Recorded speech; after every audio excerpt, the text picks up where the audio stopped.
बिस्मिल्लाहिर्रहमानिर्रहीम।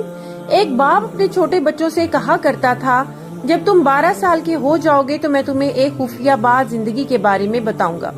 और फिर एक दिन उसका बड़ा बेटा 12 साल का हो गया। उसने अब्बा जी से कहा, आज मैं 12 साल का हो गया हूँ, मुझे वो खुफिया बात बताएं। अब्बा जी बोले, आज जो बात तुम्हें बताने जा रहा हूँ, तुम अपने किसी छोटे भाई को ये बात नहीं बताओगे।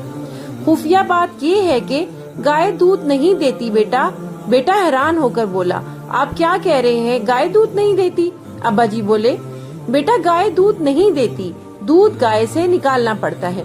सुबह सवेरे उठना पड़ता है, गाय की दुम बांधनी होती है, गाय के नीचे दूध की बाल्टी रखनी पड़ती है, फिर स्टूल पर बैठकर दूध धोना पड़ता है। गाय खुद से दूध नहीं देती। हमारी नई नस्ल समझती है गाय दूध देती है। ये सोच इतनी खुदकार हो गई है, हर चीज बहुत आसान लगती है, ऐसे कि जो चाहो फौरन मिल जाए।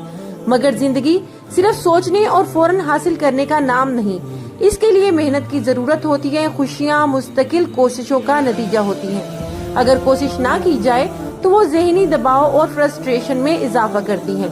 खुद भी याद रखें और अपने बच्चों को भी बताएं, गाय दूध नहीं देती, आपको दूध धोना पड़ता है। दुआओं में याद रखिएगा। वीडियो को लाइक, शेयर और चैनल को सब्सक्राइब कर दें। जज़ाकल्लाह।